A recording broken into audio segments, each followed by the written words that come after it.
Bismillahirrahmanirrahim. Assalamualaikum warahmatullahi wabarakatuh. Waalaikumsalam warahmatullahi wabarakatuh. Innal hamdalillah nahmaduhu wa nasta'inuhu wa nastaghfiruh wa na'udzu billahi min shururi anfusina wa sayyiati a'malina. May yahdihillahu fala mudhillalah wa may yudlilhu fala hadiyalah.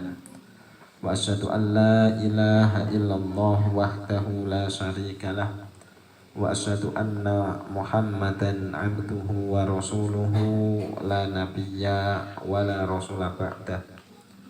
Amsayna ala fitratil Islam wa ala kalimatil ikhlas wa ala dini nabiyyina Muhammadin sallallahu alaihi wasallam wa ala millati abina Ibrahim hanifa muslima wa ma kana minal musyrikin. Hadirin lan hadirat jamaah pengaosan rutin malam Kamis Joglo Sakinah yang insyaallah dimuliakan oleh Allah Subhanahu wa taala.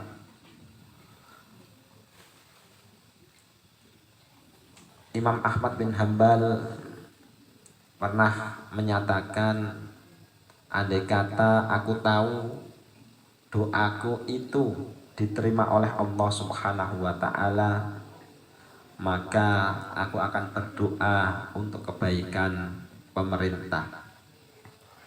Allahumma aslih wulata umurina.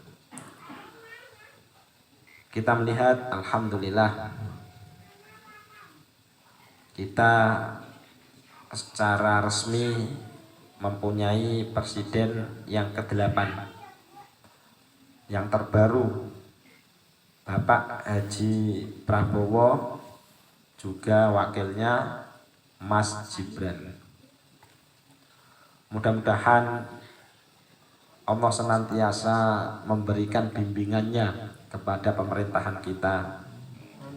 Mudah-mudahan dengan pemerintahan yang baru ini, keadaan kita, keadaan masyarakat kita, keadaan rakyat Indonesia ini dengan izin Allah mudah-mudahan menjadi lebih baik lagi ke depannya. Allahumma amin. Tapi masih ada PR satu lagi, sebentar lagi kita akan memasuki juga yang namanya Pilgub, pilihan bupati. Di sini saya tidak mengarahkan kepada salah satu paslon dan lain sebagainya, tapi yang jelas kita akan melaksanakan itu juga pemilihan gubernur. Monggo pilihannya masing-masing sesuai dengan hati nurani, ya monggo, sesuai dengan besaran amplop, ya monggo. Penting nih. Pokoknya serba monggo, tapi jangan lupa berdoa pada Allah, mudah-mudahan diberikan yang terbaik menurut Allah Subhanahu wa taala, supaya maslahat kepada kaum muslimin secara umum atau rakyat pada umumnya. Nah, kita melihat juga secara fenomena alam beberapa waktu yang lalu, keadaan cuaca sangat panas sekali. Bahkan Tawangmangu panasnya nggak seperti biasanya, luar biasa. Dan itu dirasakan oleh semuanya. Kita yang ada di sini atau kita yang ada di Pampung sekitar dan lain sebagainya, beberapa waktu yang lalu sebelum turun hujan memang panasnya sangat luar biasa.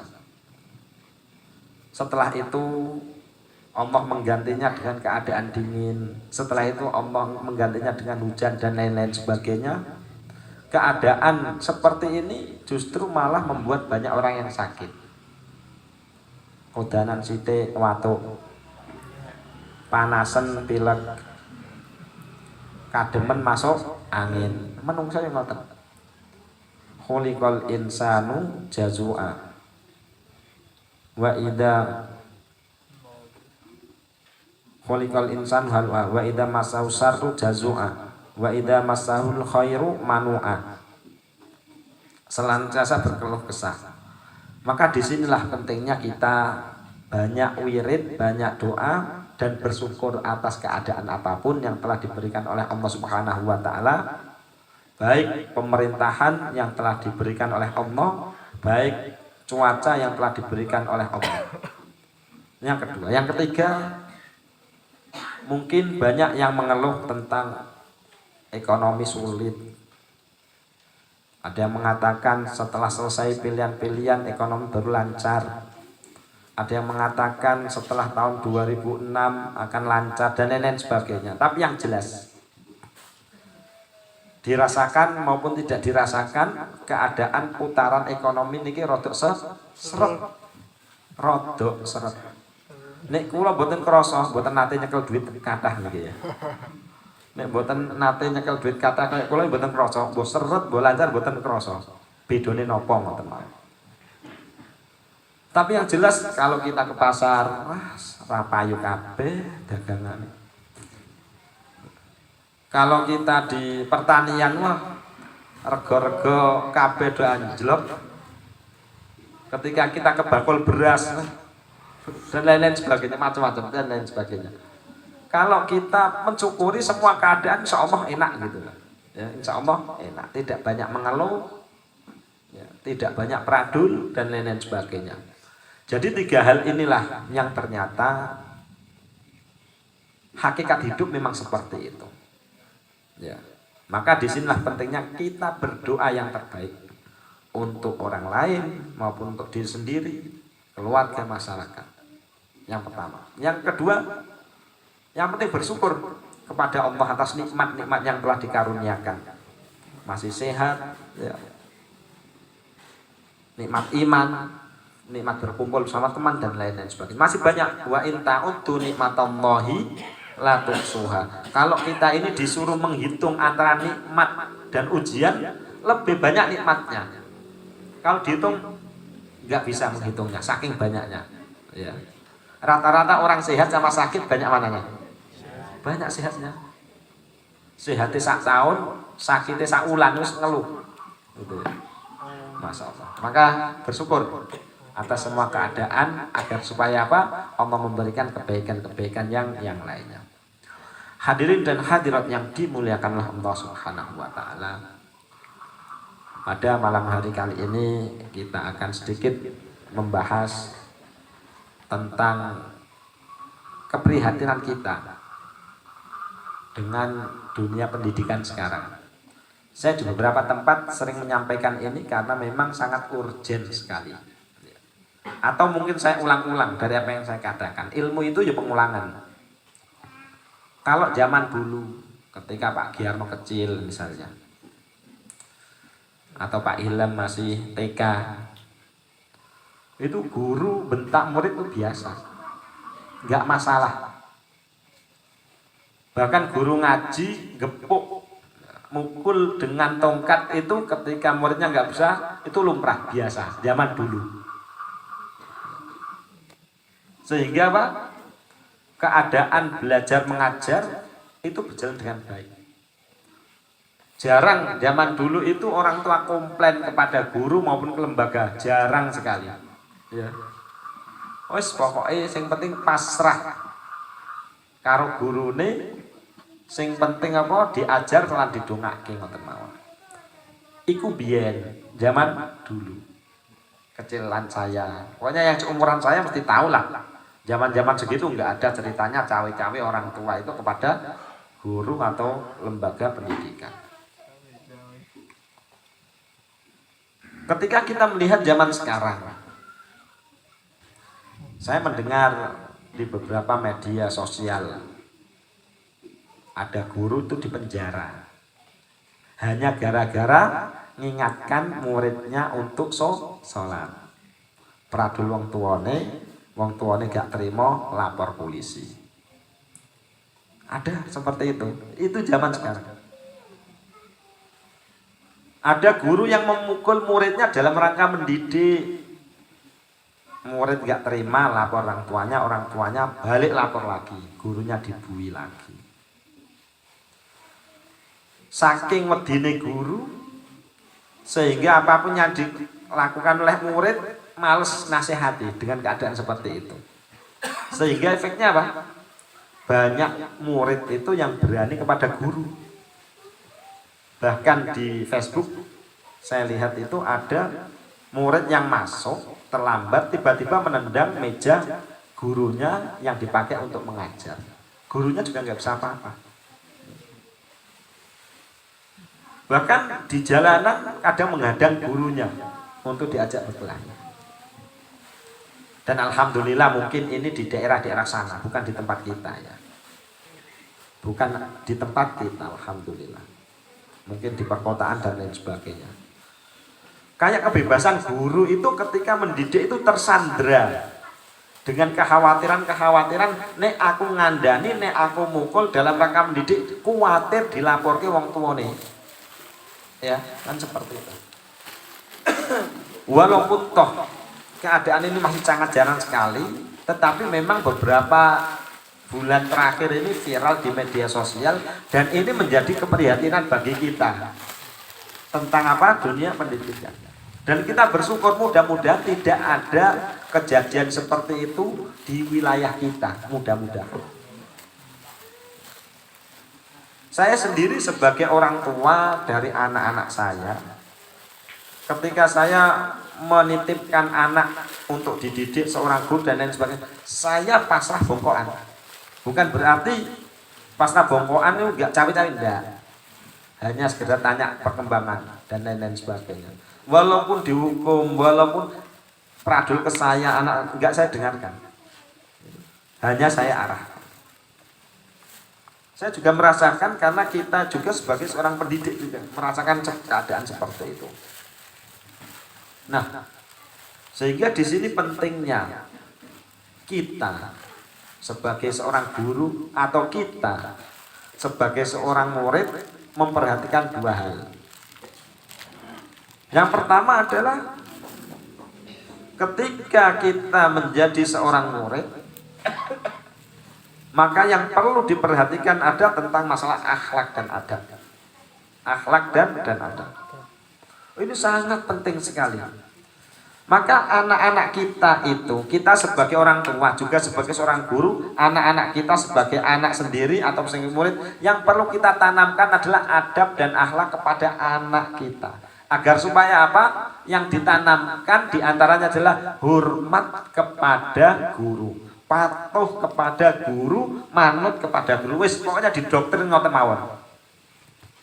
Dulu pernah ada kejadian zaman Imam Ahmad bin Hanbal. Dia pernah punya murid. Jadi muridnya ini disuruh apa-apa, suruh ngeresiki dalam rangka mendidik. Suatu saat si murid ini apa? Lapor wong tuane. Mbok atau Pak gitu ya. Aku sinau tenggone Imam Ahmad bin Hanbal malah kon resik-resik terus sih.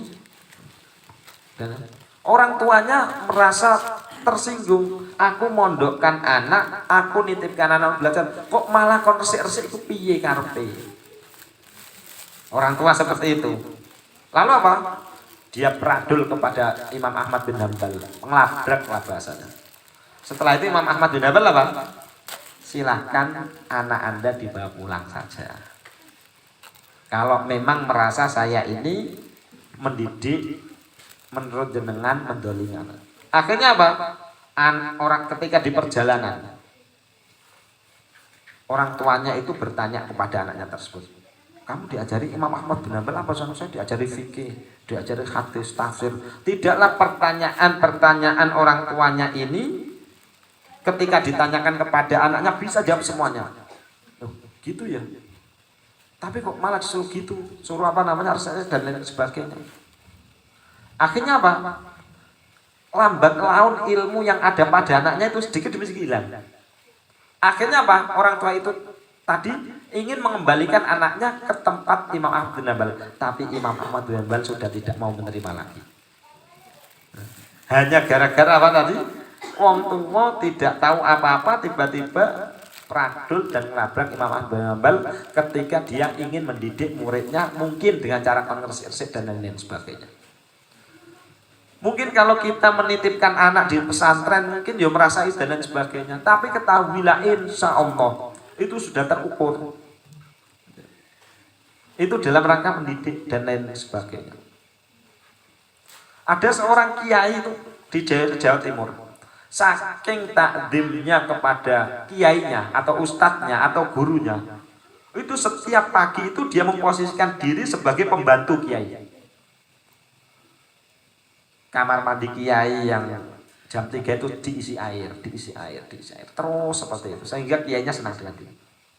Walaupun toh tidak kelihatan pinter dalam masa pelajaran, ketika dia lulus, ketika dia dewasa, sukses. Hanya gara-gara apa? Ridho seorang guru.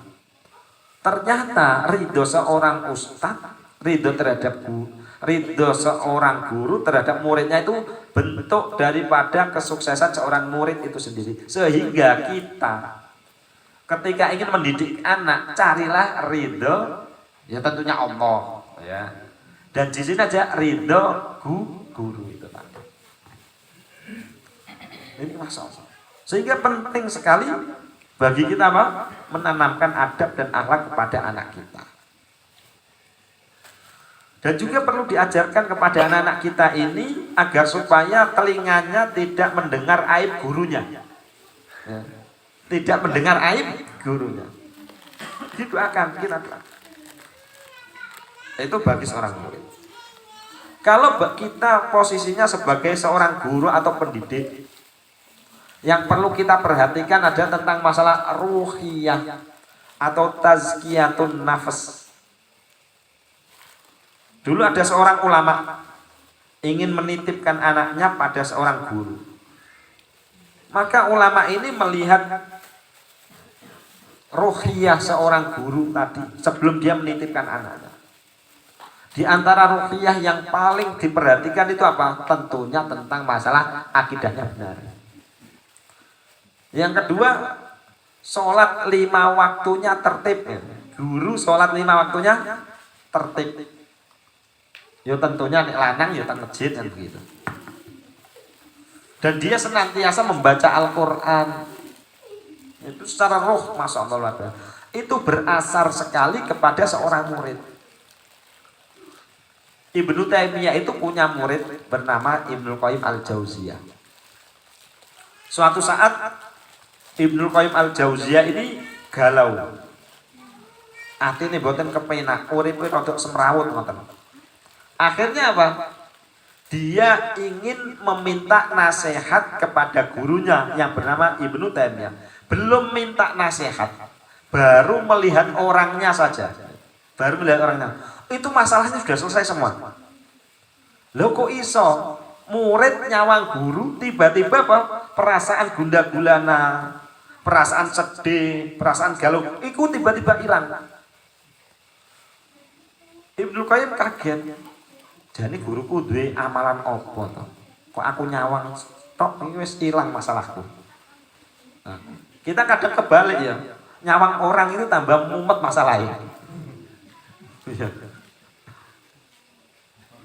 Iki hilang masalahnya. Nah, ketika ditanya, wahai guruku, apa yang engkau kerjakan sehingga saya melihat Anda tok saja sudah nyaman hati saya. Ternyata apa? Gurunya itu menjaga ruhiyah. Ruhiyah adalah penyucian jiwanya sangat luar biasa. Saya bangun malam, setelah itu sholat tahajud, setelah itu sholat witir, setelah itu pergi ke masjid melaksanakan sholat syuruk, setelah itu sholat subuh berjamaah, setelah itu dzikir sampai syuruk. Itu amalan hari-harinya sehingga menjadikan pribadinya ini menjadi pribadi yang solutif. Belum ngomong, baru dilihat saja sudah, orang yang melihat sudah selesai masalahnya. Tapi kadang ada memang di kampung gitu ya, kalau lihat orang itu kok tambah sumpek aja itu. Itu ya ada model-model seperti itu. Jangan sampai kita menjadi sumpeknya orang lain ketika dilihat.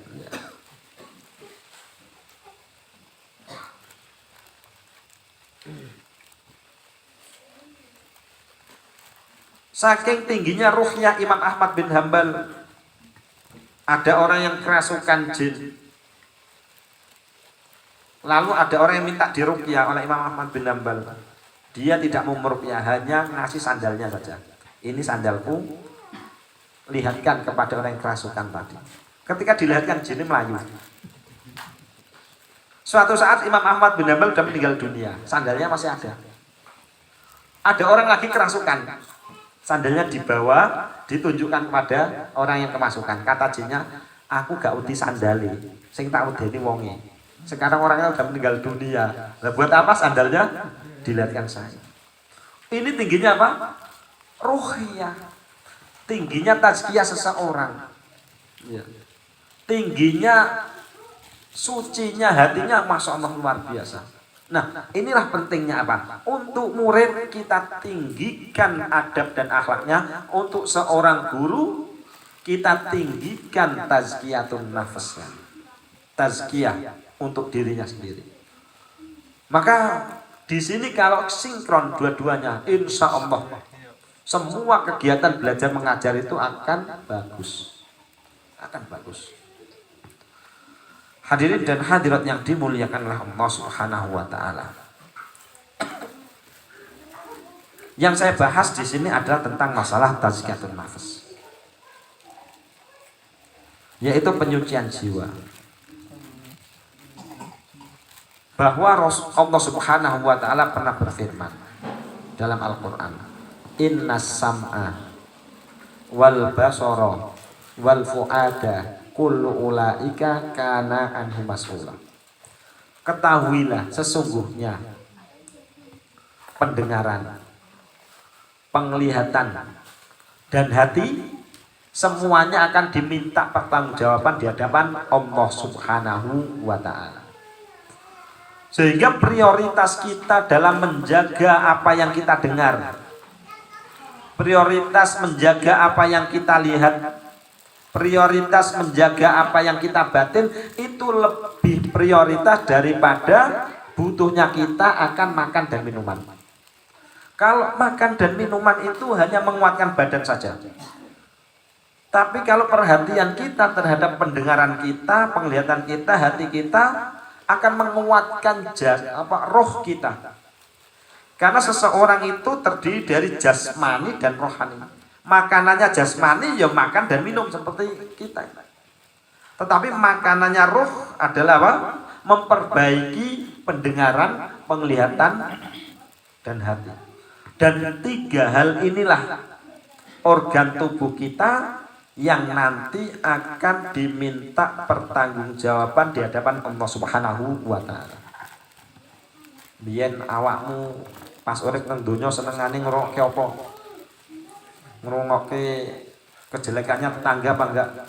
Dan lain sebagainya. Itu akan ditanya oleh Allah. Pendengaran. Dulu penglihatanmu dipakai lihat apa? Hatimu dipakai benci dengan siapa, dan lain-lain sebagainya. Semuanya akan diminta oleh pertanggungjawaban.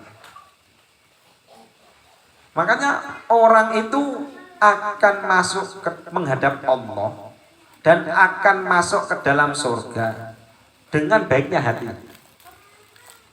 Dan baiknya hati itu pengaruh dengan apa yang kita dengar dan apa yang kita lihat. Kalau yang kita dengar sesuatu yang tidak baik, kalau yang kita lihat sesuatu yang tidak baik, bisa dipastikan hatinya itu kotor, kata-katanya itu akan mudah menyakiti orang lain. Jadi kalau ada orang ngomongnya tidak bagus, suka ngomongin kejelekan orang lain, itu bisa dipastikan hatinya kotor. Karena lidah itu adalah gayung daripada hati. Rasulullah Muhammad SAW bersabda, "Ala wa inna fil jasadi mudghah. Idza saluhat salahal jasadu kullu wa idza fasadat fasadal jasadu kullu ala wahya al-qalb." Rasulullah Muhammad SAW au kama qala berfirman, ketahuilah bahwa di dalam tubuh kita itu ada segumpal darah. Segumpal darah. Apabila darah itu bagus, maka akan bagus seluruh perbuatan badan. Kalau segumpal darah itu kotor, maka amal-amalnya akan rusak. ketahuilah itu adalah hati. Nah, di antara menjaga kesucian hati, kebaikan hati, supaya amal perbuatan kita, kata-kata kita senantiasa diridhoi oleh Allah Subhanahu wa taala, yang pertama adalah tentunya apa yang kita makan diusahakan makanan yang halal. Baik halal secara zatnya maupun halal secara mendapatkannya. Ternyata apa? Kenapa syariat ini mewajibkan bagi pemeluknya, yaitu orang Islam, untuk makan makanan yang halal, baik halal secara zatnya maupun cara mendapatkannya, supaya hatinya itu baik. Dan tidaklah seseorang itu makan makanan yang subuhat atau makan makanan yang haram kecuali pasti hatinya akan rusak, sehingga perbuatannya akan rusak, kata-katanya nggak enak, ngamuan, emosinan, dan lain-lain sebagainya. Ternyata dari sisi makanan, Masya Allah. Hadirin dan hadirat yang dimuliakan oleh Allah Subhanahu wa taala, sehingga kalau kita mengetahui atau melihat di tengah-tengah kita ada kesulitan yang menjadikan hati kita itu sempit, yang menjadikan hati kita itu gelisah, sering kacau pikiran kita, ketahuilah sebabnya adalah dosa ataupun maksiat. Tidaklah kesulitan urusan dunia kecuali faktor utamanya adalah faktor dosa dan maksiat. Ulama zaman dulu pernah menggatuk otak-atik matuk, dan memang matuk itu jebatnya, putusnya tali sandalnya saja, itu dia akan mengintrospeksi dirinya bahwa disebabkan perbuatan dosa yang dia lakukan, sehingga apa? Allah menghukum dengan putusnya tali sandal. Itu ulama zaman dulu, saking bersihnya hatinya. Apalagi kalau zaman sahabat, tidaklah mereka melakukan dosa-dosa yang kalau zaman kita anggap kecil, bagi mereka itu kayak dosa besar, seakan-akan gunung itu mau menimpa di atasnya.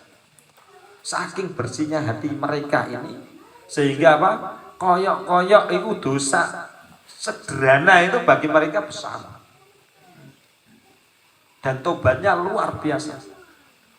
Rasulullah saja nggak punya dosa, nggak punya salah, bertobat kepada Allah, istighfar minim-minim satu hari itu 70 kali istighfar minim itu Rasulullah.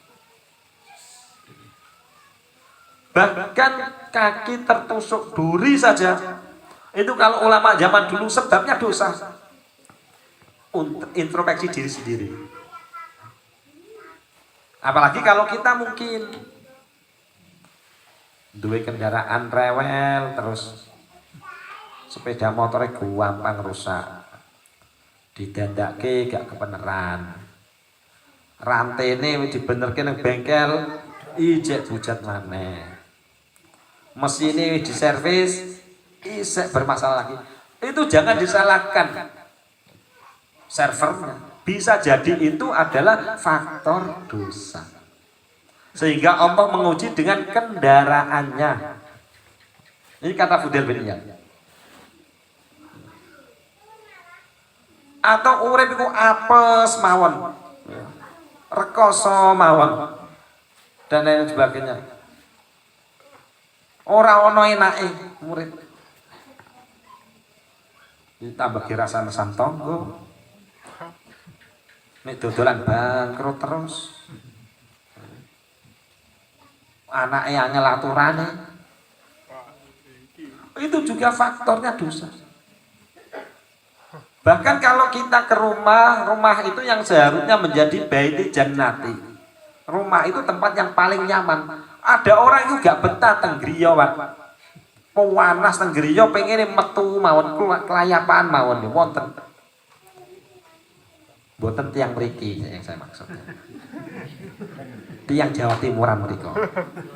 Wonten tiang mboten betah teng griya, Pak. Mulai itu paling napa? Ganti pakai medal maneh. Gak apa gak kerasa nengos, gak betah aku nang omah. Sebabnya dosa. Atau mungkin suami istri cekcok mawon ayel-ayelan wae. Ketika suaminya datang ke rumah, istrinya batin, aduh teko maneh wonge. Paling entek sego mulai. Batin ngoten misalnya rumah tangga itu sebabnya apa? Dosa, maksiat. Atau wong lanang ketika pulang nyawang bojone gak karu-karuan, ora dandan blas. Ternyata apa? Kewajiban seorang istri di rumah dandan untuk suaminya itu lebih prioritas. Kenapa? Orang di luar sana itu tambah glowing gitu. Betul? Betul katanya. Pan ngarit ya. Ojo sampai dadi wong itu nang omah koyokan mawon. Balseman. Bojone teko malah aduh ngene balseman nang balsem kabeh. Godaan di luar tuh kuat. Bagi seorang laki-laki. Yang muda maupun yang tua sama aja. Jangan dikira orang tua yang sudah sepuh-sepuh itu tersebutkan pengen. Boten teng mriki, Pak, boten teng mriki. Tiang Jawi mriki. Ya seperti itu. Nah, ternyata apa? Untuk membangun kebahagiaan di dunia adalah sama-sama kalau kita punya dosa, punya masalah, kita beristighfar pada Allah. Kalau ibadah kita kurang, kita memperbaiki ibadah. Prioritas ibadah yang perlu diperbaiki, sholatnya dulu. Ya, sholat 5 waktu terlebih dahulu. Baru yang lain-lainnya.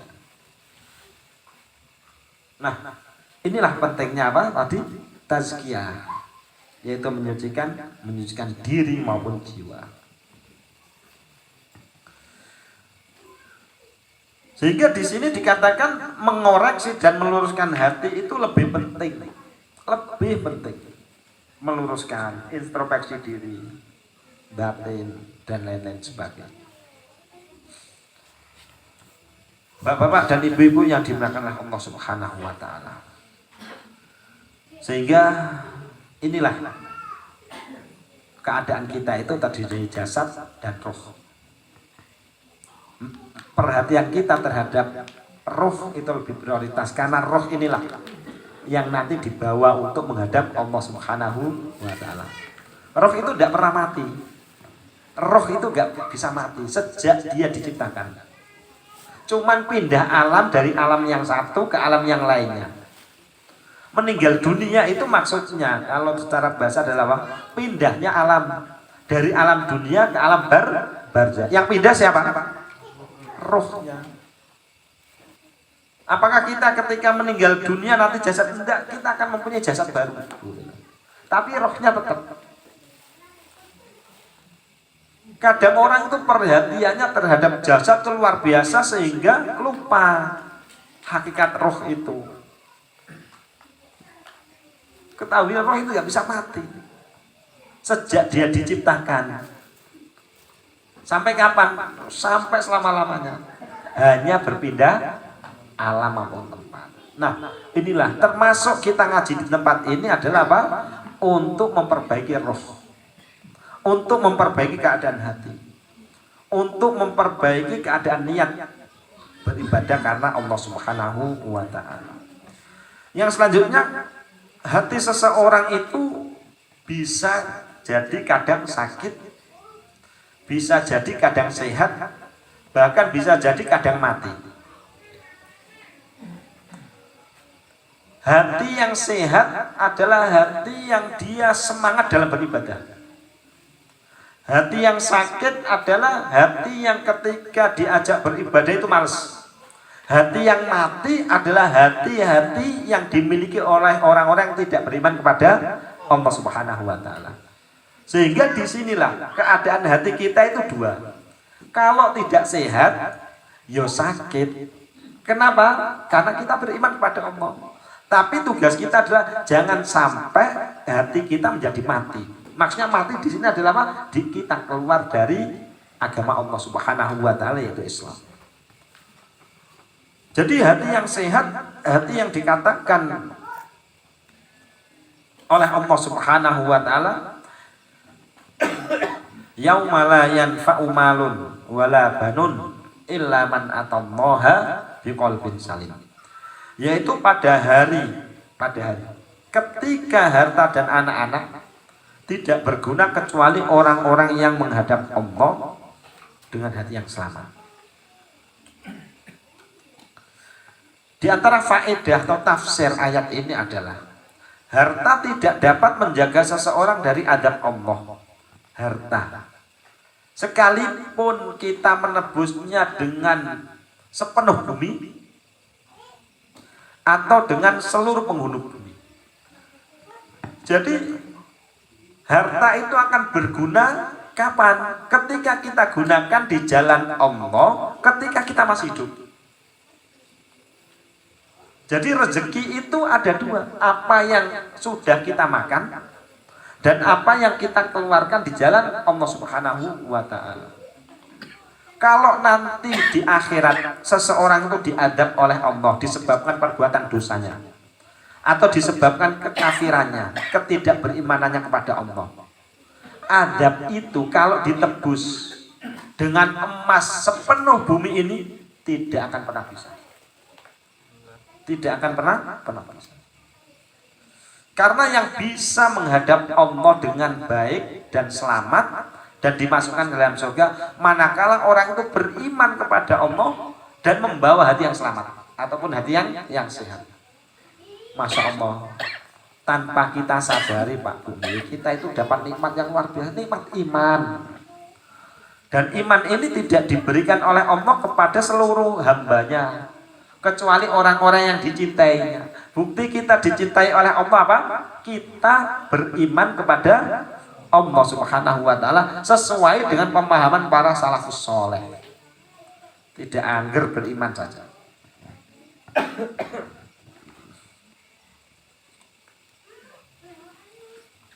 Nah, di antara tanda hati yang sehat adalah mendorong pemiliknya kembali kepada Allah. Kembali kepada Allah. Semua urusan kita kembalikan kepada Allah.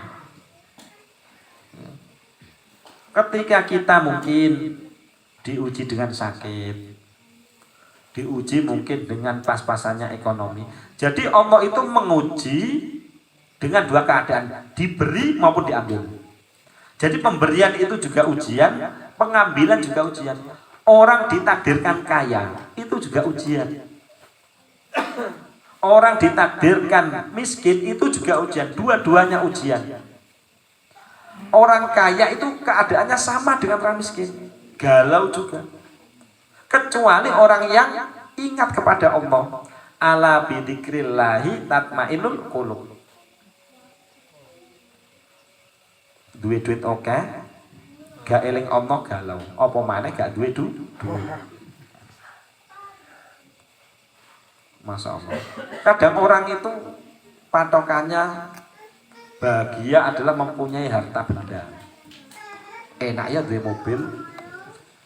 Nek riwa-riwi waya udan gak udanan, panas gak kepanasan. Itu gambarannya orang yang tidak punya apa? Mobil. Patokannya bahagia itu ketika punya apa? Mobil. Orang yang punya mobil juga kadang batin. Ya, aku jadi duwe mobil tapi mogok terus. Bensin gak enak ra duwe mobil ya. Santai, orang mikir bensin, orang mikir servis. Tapi ketahuilah, kalau kita punya mobil, bersyukur pada Allah, dzikir pada Allah, nikmat.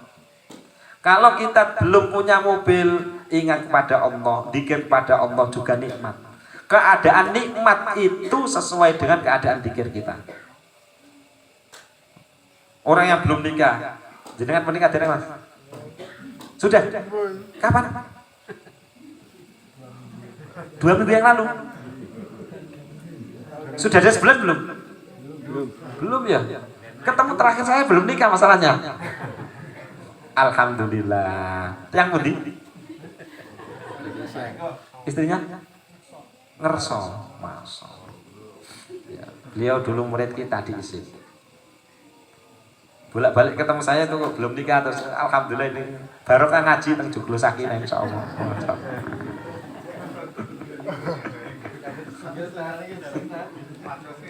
Sinten?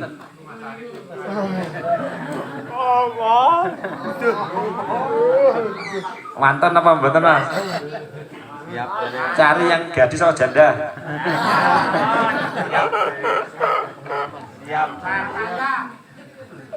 Kayak apa? Ya. Jadi di antara bentuk tanda sehatnya hati seseorang adalah apa? Senantiasa mendorong pemilik hati ini ingat kepada Allah Subhanahu wa taala, tenang, Pak. Urip tentrem. Saya nggak kurang-kurang, banyak punya kenalan orang kaya itu banyak. Baik di Jakarta, di Surabaya, di Kalimantan dan lain-lain sebagainya. Keadaannya mereka ya macam-macam. Ketika dengan kekayaannya itu dipakai untuk beribadah kepada Allah, dipakai sedekah, dipakai wirid dan lain-lain sebagainya, kehidupannya ya santai, sugih santai. Tapi juga sebaliknya ada kon sedekah wangi liran, dihitung terus dan lain-lain sebagainya. Itu ya mikir terus. Jadi ternyata keadaan pikiran seseorang itu tergantung zikir kepada Allah. Baik dia kaya maupun miskin. Karena Allah itu memberi dan mengambil. Orang yang diberi oleh Allah dengan harta pasti ada sesuatu bagian yang diambil. Pasti. Orang yang diambil oleh Allah dengan harta yang pas-pasan, pasti Allah memberikan sesuatu yang mungkin tidak disadari oleh orang lain. Jangan dikira Allah hanya mengambil saja. Jangan dikira Allah memberi saja, enggak. Dia juga mengambil, dia juga memberi, dia juga memberi, juga mengambil dari bagian-bagian yang lainnya. Jadi bagian yang lain. Maka disinilah hakikatnya urip teng donya itu sebetulnya sudah ada rahasianya, sudah ada panduannya, yaitu Al-Quran, As-Sunnah, dan perbuatan orang-orang soleh zaman dulu. Intinya adalah ingat kepada Allah, zikir kepada Allah, ibadah kepada Allah. Itu akan hidup, itu akan bahagia. Mungkin yang belum nikah gambarannya di bojo enak yo, mesti gitu. Ini sing di bojo kadang mumet.